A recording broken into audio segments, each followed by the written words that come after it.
बिस्मिल्लाहिर्रहमानिर्रहीम dear aspirants अस्सलाम वालेकुम। Babar Nadeem here. Dear aspirants, आज हमारा 38th लेक्चर है। 38th लेक्चर है और आज हम इंशाल्लाह जो है फॉर्म 13, 14, 15 जो हैं उनको फिल करना सीखेंगे और एक है केस मैनेजमेंट सिस्टम उसको समझेंगे। और ऑनेस्टली स्पीकिंग रीसेंट अमेंडमेंट्स हैं और मैंने इसके ऊपर बड़ी मेहनत की है कि मैं अपना कॉन्सेप्ट क्लियर करूं और आपको बता सकूं। और चूंकि नई अमेंडमेंट्स हैं तो अगर कहीं पे मैं गलत हुआ तो प्लीज़ आप मुझे करेक्ट कीजिएगा, क्योंकि लॉ समंदर है और हम एक दूसरे से सीखते हैं। तो इंशाल्लाह मेरी कोशिश होगी कि मैं इसको जो है वो अच्छी तरह से जो है मैं इसको क्लियर करूं। फॉर्म 13, 14 और 15। अच्छा, ये आपकी स्क्रीन पे ना फॉर्म 13 आ गया है। तो इससे पहले कि मैं आपको फॉर्म 13 आपको पढ़ाऊं, आपको बताऊं कि उसको फिल कैसे करना है, ठीक है, मैं आपको वो इसके पीछे जो बाइंडिंग फोर्स है, जो लॉ है, वो दोबारा बताना चाहता हूँ।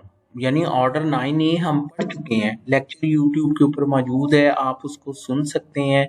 लेकिन इस फॉर्म को फिल करने से पहले एक दफ़ा उसको देखना ज़रूरी है, ठीक है। ये आ गया form 13।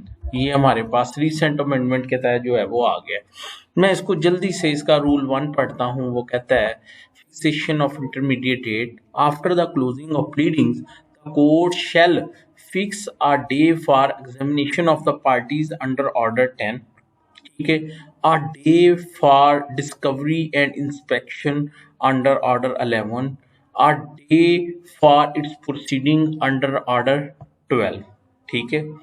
The court shall may grant a maximum adjournment of 3 days for completion of each proceeding mentioned in sub rule 1 and shall keep a full and complete record of proceedings in form 13 of appendix C।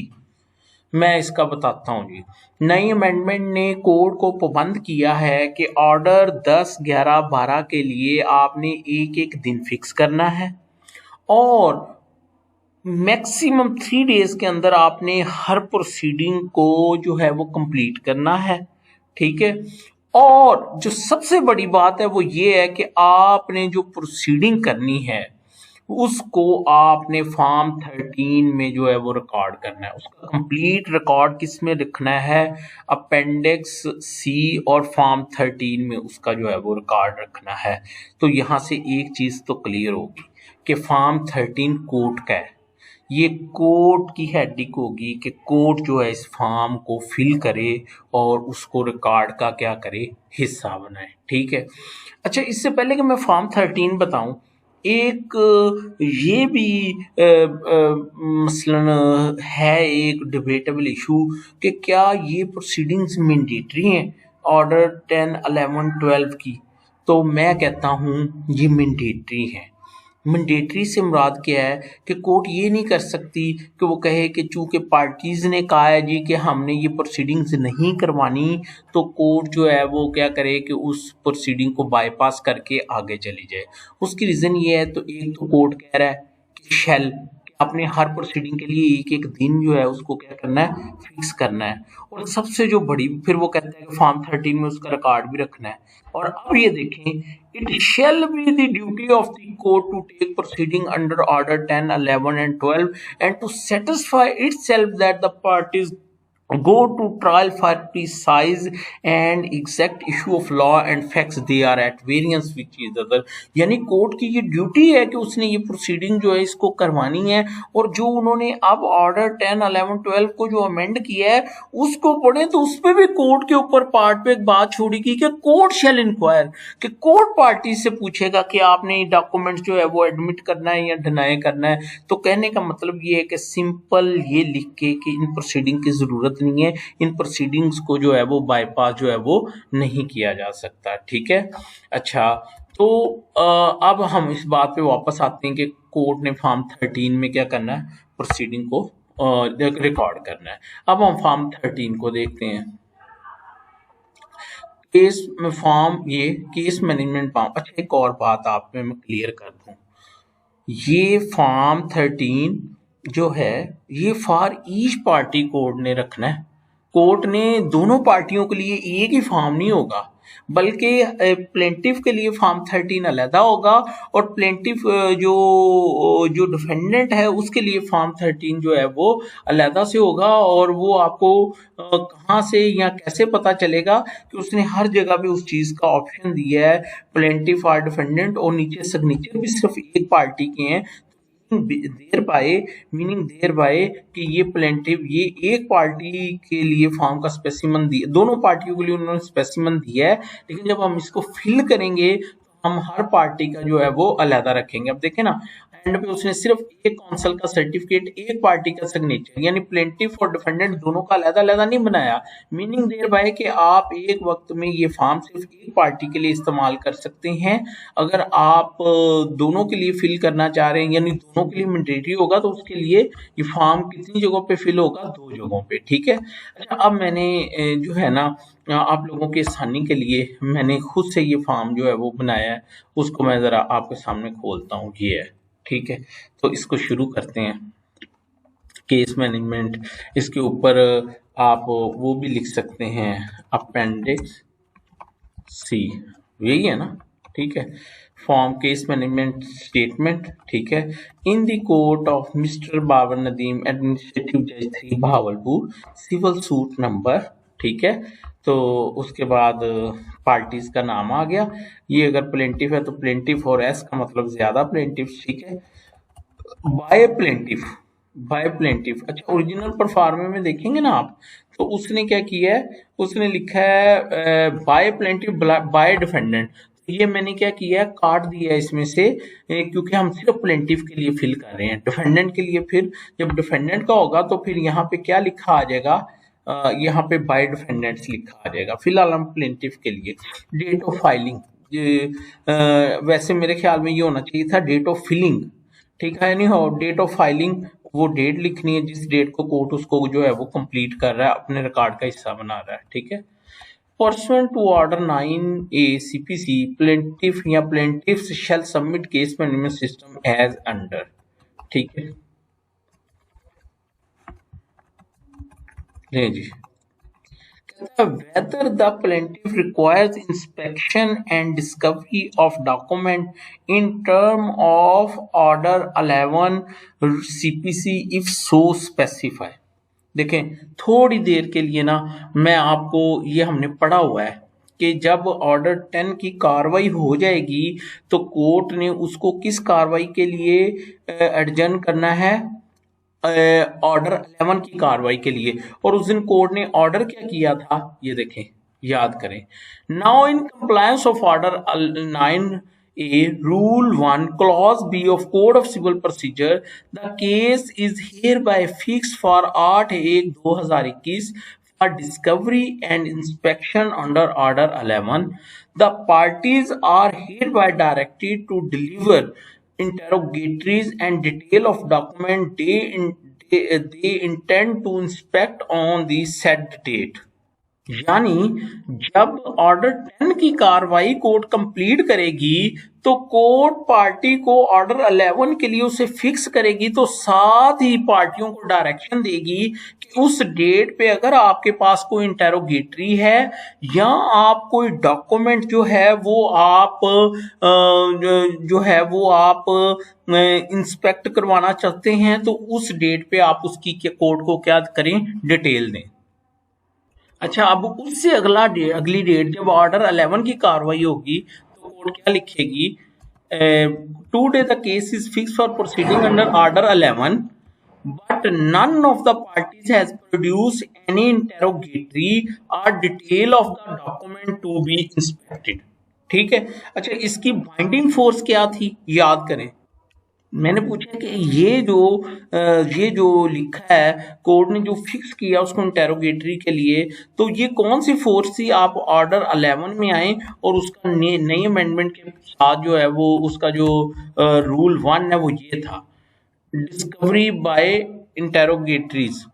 ये है rule 12 ये गलत लिखा हुआ है, ये rule 2 नहीं rule 12 है, application for discovery of the document. तो इसके बारे में वो फॉर्म 13 जो है वो बेसिकली बात कर रहा है, वेदर द प्लेंटिफ और defendant require inspection and discovery of document in term of order 11 if so specify. ये वाला भी जो वो है ऑर्डर, वो भी यही बात करता है कि कोई पार्टी कोर्ट को ये बात कह सकती है कि वो दूसरी पार्टी से जो है वो क्या करे कि उससे जो है वो किसी डॉक्यूमेंट के बारे में पूछे, या आगे इंस्पेक्शन ऑफ डॉक्यूमेंट के बारे में जो है वो कोर्ट को कह सकती है कि थ्रू नोटिस दूसरी पार्टी को नोटिस दे सकती है किसी डॉक्यूमेंट की इंस्पेक्शन के बारे में।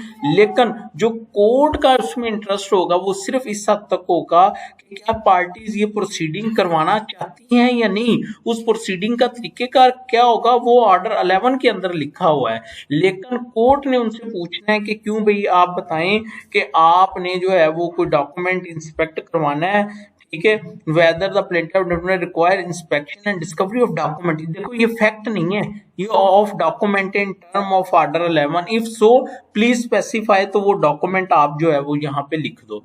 तो उसका फिर जब उन्होंने कोई डॉक्यूमेंट नहीं दिया तो फिर कोर्ट ने अपने ऑर्डर में क्या लिखा, today the case is fix for proceeding under order 11 but none of the parties have produce any interrogatory or detail of the document to be inspected. ठीक है, अब आगे पढ़े। Further, in compliance of Order 9 and Rule 1-2, above proceeding under Order 11 has been duly incorporated in Form 13 of Appendix C। अब आप form के ऊपर जो हमने बनाया वो देखें तो क्या लिखा है, किसी पार्टी ने कोई इंस्पेक्शन के लिए कोई उन्होंने इंटेरोगेटरी दी है, नहीं दी, उन्होंने कोई वो डॉक्यूमेंट की डिटेल नहीं दी, तो फिर इसको क्या कर देंगे, इसको हम लोग क्या कर देंगे, नो कर देंगे।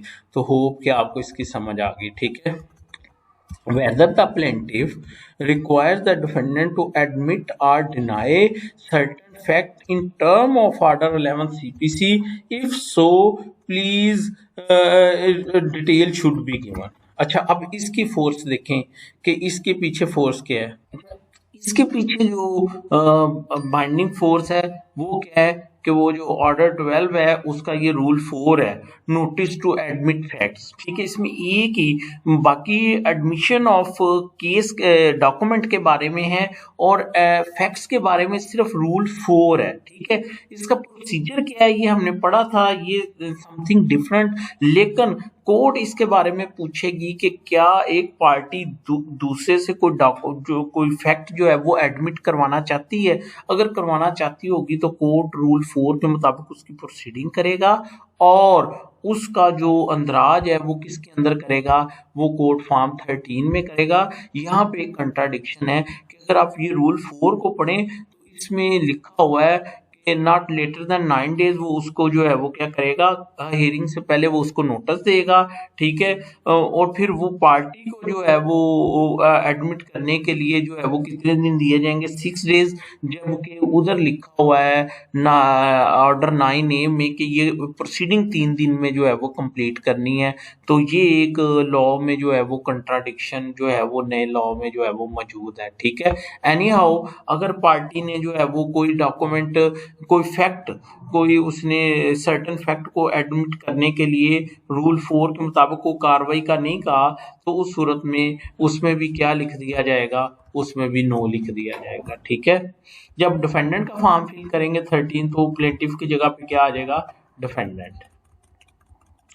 अच्छा, उसके बाद क्या है, the defendant should answer the following interrogatories in term of order 11। देखिए ऊपर था ऑर्डर 11 में डॉक्यूमेंट के बारे में, discovery and inspection of a document. ठीक है, और वो कौन सी बाइंडिंग फोर्स थी, ऑर्डर 11 रूल 12। ऑर्डर 11 मैं इधर लिख देता हूं, ऑर्डर 11 रूल 12। ठीक है, और ये जो था ऑर्डर 12 में ये क्या था, ऑर्डर 12 और रूल 4। ठीक है, और अब ये इंटेरोगेटरीज के बारे में जो था वो क्या था, ऑर्डर 11 और रूल 1। अब हम इसको देख लेते हैं। ठीक है, ऑर्डर 11 रूल 1 क्या कहता है, ये देखें ये आ गया नई अमेंडमेंट। ये मेरा ख्याल है ये तो उसके बारे में है, ये डिस्कवरी बाय इंटेरोगेटरीज, ठीक है। The court shall direct the parties to deliver interrogatories in writing for examination of the opposite party or any one or more of such parties stating clearly which of such each of such. हमने इसको बड़ी detail में किया था, हमने इसके performance भी बनाए थे। अगर आपने पहले नहीं किया तो हमारा इंटेरोगेटरीज ऑर्डर 11 के ऊपर जो है वो पूरा एक या दो लेक्चर्स है, आप उसको जो है वो देख सकते हैं। अब पार्टीज ने अगर तो इंटेरोगेटरीज दी हैं, ठीक है, तो फिर कोर्ट ने उसका किसने जवाब देना है, इसका अंदराज कोर्ट किस में करेगी, अपने इस फॉर्म के अंदर करेगी whether plaintiff should answer the following interrogatories in term of order 11, ठीक है। और इधर जो हम फिल कर रहे हैं तो इसमें बेसिकली यहाँ पे आना चाहिए था, हाँ जी, the plaintiff should answer the following interrogatories in term, तो no interrogatory has been submitted by the plaintiff, तो ये फॉर्म क्या हो जाएगा, फिल हो जाएगा, ठीक है। उसके बाद 4 क्या है, plaintiff undertakes to attend joint case management conference, इसको करते हैं with the advocates of the other side and submit case management statement in form 14-15 appendix C, ठीक है। तो इसका जवाब क्या होगा, यस, ठीक है, कि वो जो है वो अंडरटेक करता है प्लेंटिव कि वो क्या करेगा कि वो केस में वो फॉर्म 14 और 15 जो है दूसरे वकील के साथ मिलके उसको मुकम्मल करेगा, यानी वो करेगा और उसको क्या करेगा, सबमिट करवाएगा या करवा चुका है। और उसके बाद क्या हो जाएगा, इसको भी हम देखते हैं ये केस मैनेजमेंट क्या है, ठीक है, इसको भी हम देखते हैं। अब हम बल्कि हम यहीं से अब वो चलते हैं किसके ऊपर, फॉर्म 14 और फॉर्म 15 के ऊपर के वो क्या है, ठीक है। फॉर्म 14 जो है वो बेसिकली किसने साथ लगाना है अपनी प्लेंट के साथ, किसने लगाना है, प्लेंटिफ ने। और फॉर्म 15 किसने लगाना है, डिफेंडेंट ने लगाना है, किसके साथ, रिटर्न स्टेटमेंट के साथ। अब फॉर्म 14 और 15 हैं क्या, उसको हम देखते हैं। ये फॉर्म 14 आ गया, in the court of suit number आ गया, डेट आ गया, टाइम आ गया, परसुएंट टू द ऑर्डर 9। अच्छा, इस ये फॉर्म 14 और 15 जो है ये कहाँ पे इसकी डायरेक्शन दी गई है, ये ऑर्डर 9 में आप देखें यहाँ पे यहाँ पे जो है वो बात उसने लिखी है, केस मैनेजमेंट क्वेश्चनर, ये सब रूल 2 है। The plaintiff shall file along with the plaint are duly filled in case management questionnaire form 14 in appendix C. The defendant shall at the time of presenting his written statement file are duly filled in case management questionnaire form in appendix C, ठीक है। और honestly speaking बताऊं, ये duly field वाली जो बात है ना, ये इसलिए जो है वो थोड़ी सी कंफ्यूजिंग है कि उसके जो हम फॉर्म 14 के जो फैक्ट्स देखेंगे वो, मसलन मैं आपको एक बात बताता हूँ, फॉर्म 14 का ये देखें, ये वो कहता है pursuant to order 9A through their advocate submit case management statement under order, each party certified that this advocate met and conferred for the preparation of statement as required under 9, statement of the admitted facts, statement of the admitted fact and statement of the disputed fact। अब मेरी बात सुनिए, ये तो तभी होगा ना जब रिटर्न स्टेटमेंट आ जाएगी और वो दोनों को जो है वो क्या करेगा, कंपैरिजन कर लेगा कि कौन से फैक्ट उसने एडमिट किए हैं और कौन से डिनाई किए हैं। तो लिहाजा प्लेंट के साथ जब रिटर्न स्टेटमेंट नहीं आई तो वो ड्यूली फिल नहीं फॉर्म फिल हो सकता। यही वजह है कि अब प्रैक्टिस जो चल निकली वो ये है, लॉयर जो है वो फॉर्म 14 जो जिस हद तक फिल हो जाए उसको फिल करके तो वो प्लेंट के साथ लगा देता है, जब रिटर्न स्टेटमेंट आ जाती है तो फिर कोर्ट उसको जो है वो मुकम्मल करवाता है। अब ये एडमिटेड फैक्ट्स के हैं और डिस्प्यूटेड फैक्ट्स के हैं। देखो मैं आपको सिंपल सी बात बताता हूँ, एक बंदा ये कहता है कि सर इसका और मेरा जो है वो 50 लाख रुपए का एग्रीमेंट सेल हुआ, ठीक है, और सर इसने जो है वो 10 लाख रुपया इसने ले लिया, ठीक है, और सर इसने जो है वो रजिस्ट्री के वक्त ये बाकी पैसे लेके और मेरी फेवर में रजिस्ट्री करवाने से इनकारी हो गया। ये केस के क्या फैक्ट है। अच्छा, अब जो डिफेंडेंट है वो लिखता है अपनी रिटर्न स्टेटमेंट में, वो कहता है सर ये बात दुरुस्त है कि हमारे दरमियान एक एग्रीमेंट हुआ, ये बात भी दुरुस्त है कि हमारा 50 लाख रुपए में सौदा तय पाया, ये बात भी दुरुस्त है कि इसने जो है वो 10 लाख रुपया मुझे जो है वो दिया।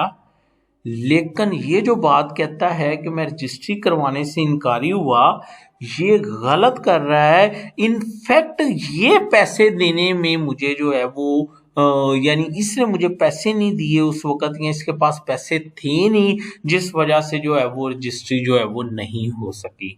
तो अब अगर हम दोनों की प्लेंट और रिटर्न स्टेटमेंट को देखें और फॉर्म 14 को सामने रखें, तो प्लेंटिफ जो है वो क्या लिखेगा एडमिटेड फैक्ट में, वो लिखेगा an agreement to sell was executed between the parties to sell the property mirroring 10 canal in consideration of rupees 50 lakh, full stop। ठीक है, eight the time of execution of the agreement rupees 10 lakh was paid by the plaintiff. अब ये वो बातें हैं जो उसने return statement को देख के लिखी हैं कि उसने ये एडमिट कर ली हैं, ठीक है।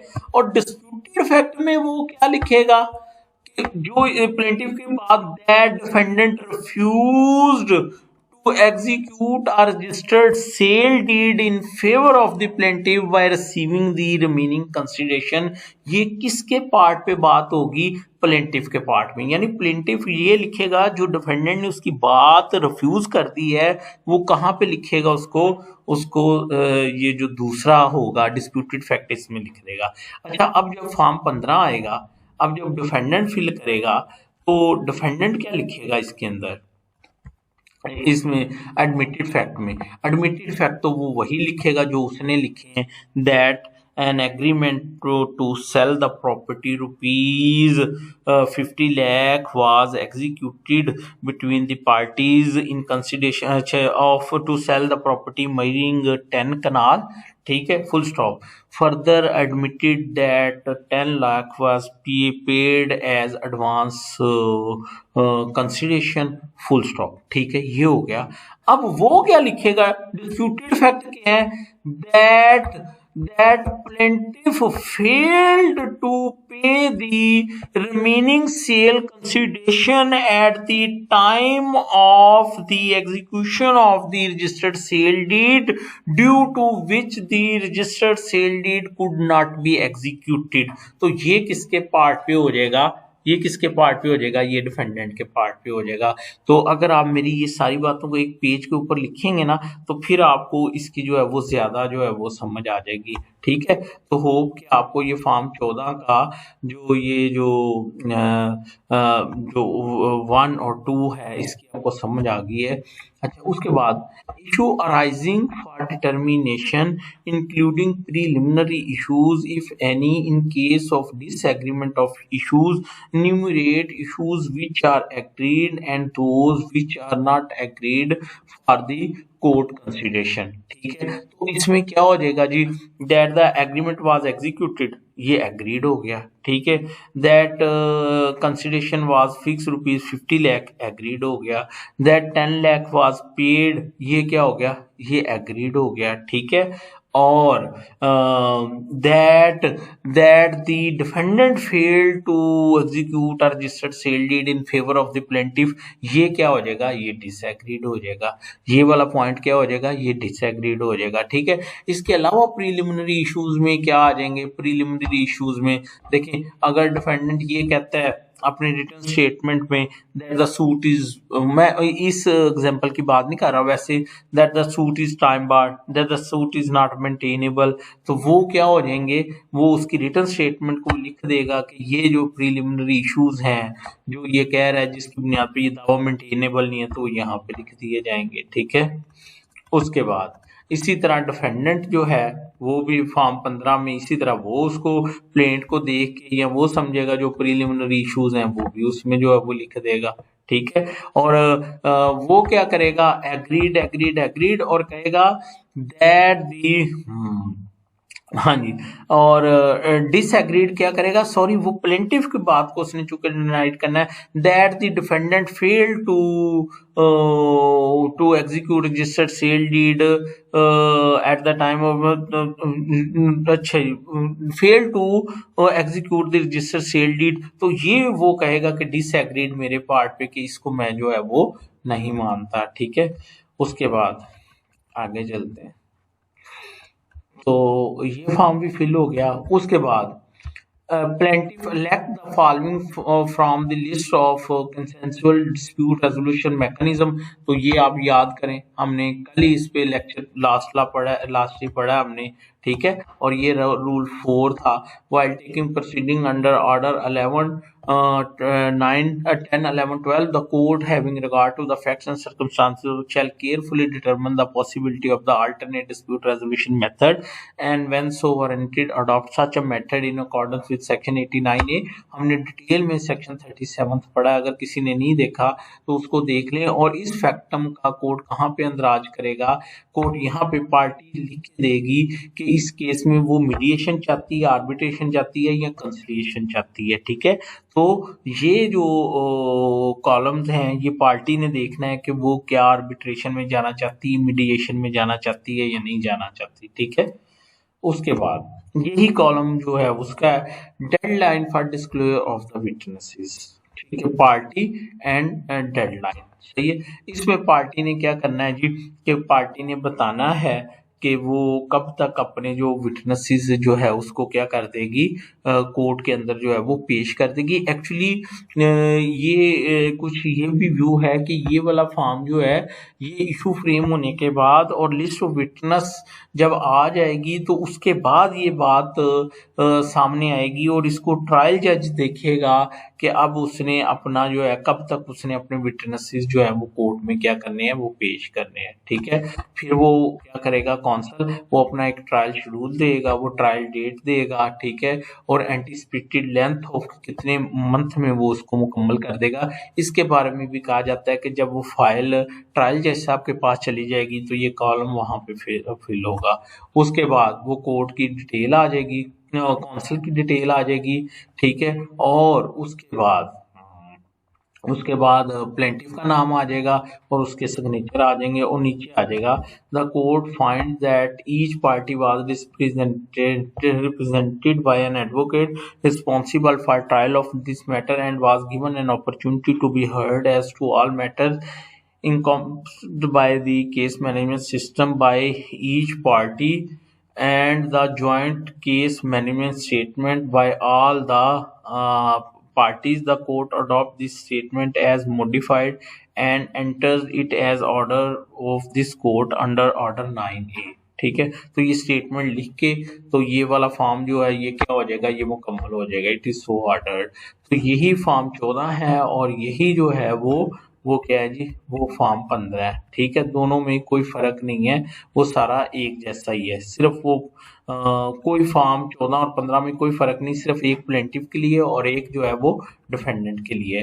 तो इस तरह से करके फॉर्म जो है वो फिल होगा। अब हम फॉर्म 13 में जो है वो वापस आ जाते हैं। ठीक है, तो यहाँ पे बेसिकली फोर्थ ये था कि क्या उन्होंने फॉर्म 14-15 जो है वो मुकम्मल किए हैं। ठीक है, defendant take to attend joint case management conference with the advocate of the other side and submit case management statement in form 14-15 appendix C CPC. यानी दोनों कौंसल्स आपस में बैठ के तय करें कि वो कब तक और कितनी देर में जो है वो ट्रायल को क्या करेंगे, कंप्लीट करेंगे।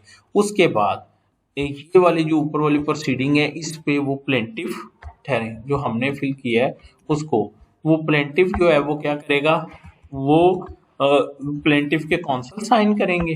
ठीक है, और फिर इधर प्लेंटिफ पार्टी भी साइन करेगी। ठीक है, उसके बाद फिर कौंसल की तरफ से एक सर्टिफिकेट आ जाएगा, I of the plaintiff stated that I have explained the plaintiff the procedure of the case management and CDR and he has understood the same। Honestly speaking मुझे अभी तक नहीं पता चला कि ये CDR क्या चीज़ है। Anyhow उसके बाद जो है वो एडवोकेट साहब जो हैं वो साइन करेंगे। फिर पार्टी भी इसी तरह सर्टिफिकेट लिखेगी, वो कहेगी plaintiff said that advocate has explain to me and I have understood the case management and CDR procedure, और वो भी उसको क्या करेगा, उसको साइन करेगा। और इस तरह जो है वो फॉर्म 13 एक पार्टी के लिए, प्लेंटिफ के लिए मुकम्मल हो जाएगा। फिर इसीलिए कि इसी तरह किसके लिए फॉर्म फिल किया जाएगा, वो किसके लिए, वो डिफेंडेंट के लिए जो है वो फिल करेगा। ठीक है, तो फॉर्म 13 जो है वो बेसिकली ऑर्डर 10, 11, 12 के दरमियान जो है वो फिल होता चला जाएगा।